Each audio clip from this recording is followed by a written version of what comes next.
हे दोस्तों, कैसे हैं आप सब। उम्मीद करता हूँ भाई आप सब अच्छे होंगे, बढ़िया होंगे।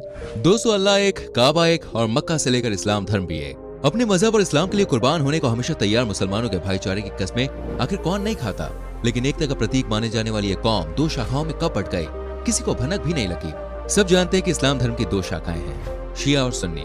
शिया और सुन्नी भले इस्लाम को मानते हैं दोस्तों, लेकिन इनके विचारों में जमीन और आसमान का फर्क है। सिर्फ विचार ही नहीं बल्कि बहुत सारे तौर तरीके, हज, त्योहार, यहाँ तक कि नमाज पढ़ने का तरीका भी एक दूसरे से अलग है। जैसे कि एक नमाज के दौरान जमीन पर सर रखना हराम मानते हैं और पत्थर पर सर रख के नमाज पढ़ते हैं, तो वहीं दूसरी ओर जमीन पर ही सर रखकर अपनी नमाज को अदा करते हैं।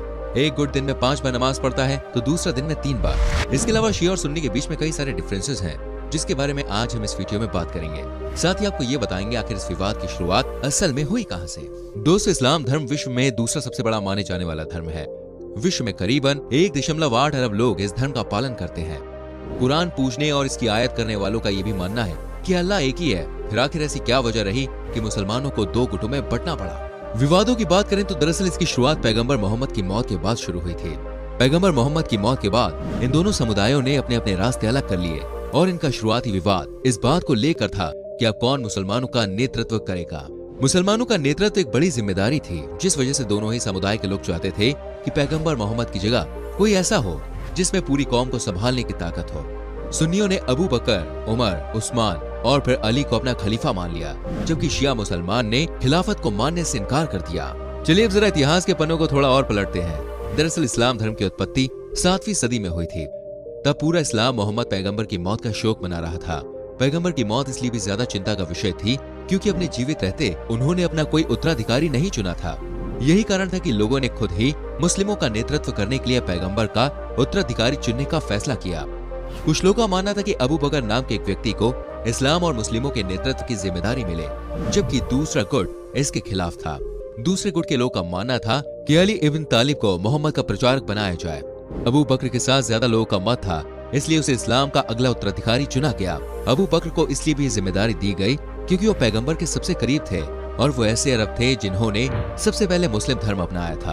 अबू बकर के साथ खड़े लोगों का भी यही मानना था कि उन्होंने इस्लाम की तरक्की के लिए काफी कुछ किया है। एक तरफ अबू बकर को उत्तराधिकारी घोषित कर दिया गया, तो वहीं दूसरी ओर एक ऐसा तबका भी था जो पैगंबर के भाई और दामाद अली के पक्ष में खड़ा हुआ दिखाई दे रहा था। इन लोगों का मानना था कि पैगंबर अली पर काफी भरोसा करते थे और यही वजह थी कि उस समय एक गुट का मानना था कि अली को ही इस्लाम और पैगंबर का अगला उत्तराधिकारी होना चाहिए। यही से एक ऐसा विवाद शुरू हो गया जो आज तक शांत नहीं हुआ। सदियों से एक साथ रहने के बावजूद और दोनों की ज्यादातर धार्मिक आस्थाएं होने के बाद भी ईरान से लेकर सऊदी अरब, लेबनान से सीरिया और इराक से पाकिस्तान तक इतने संघर्ष हैं कि दोनों समुदायों में तनाव सामने आता रहता है। अबू बकर और उनके 2 उत्तराधिकारियों की हत्या के बाद आखिर में अली को मोहम्मद का स्थान मिला। इसके बाद अली की भी हत्या कर दी गई। अली की हत्या के बाद इस विवाद ने बड़ा रूप ले लिया। ये विवाद इतना ज्यादा बढ़ गया कि एक इस्लाम को मानने वाले ये दोनों समुदाय अलग अलग विचारों के साथ इस्लाम को मानने लगे। यहाँ तक नमाज अदा भी इन दोनों ने अलग अलग तरीके से करनी शुरू कर दी। चलिए अब इन दोनों समुदायों में क्यों तौर तरीके बदले, इसके बारे में आपको बताते हैं। दोस्तों, सबसे पहले बात करते हैं नमाज पढ़ने के तरीके की।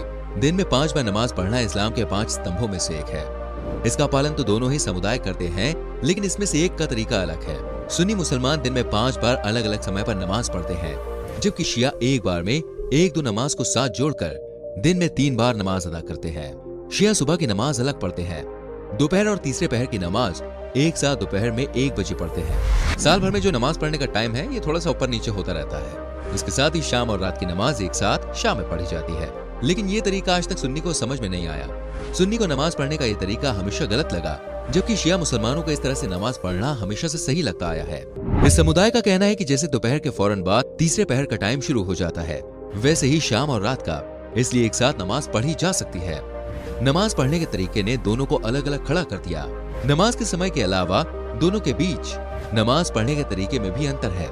सुन्नी मुसलमान हाथ बांधकर नमाज पढ़ते हैं और शिया मुसलमान हाथ छोड़कर नमाज पढ़ते हैं। सुन्नी का मानना है कि उनका नमाज पढ़ने का तरीका मोहम्मद साहब की नमाज के पढ़ने के तरीके से मिलता है, जबकि शिया अपने तरीके को मोहम्मद साहब का तरीका बताते हैं।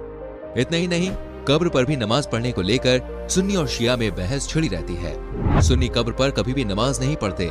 उनका कहना है कि इससे अल्लाह नाराज हो जाते हैं, जबकि शिया का कहना है कि कब्र पर नमाज पढ़ने से उनके पूर्वज खुश होते हैं और उन्हें आशीर्वाद देते हैं।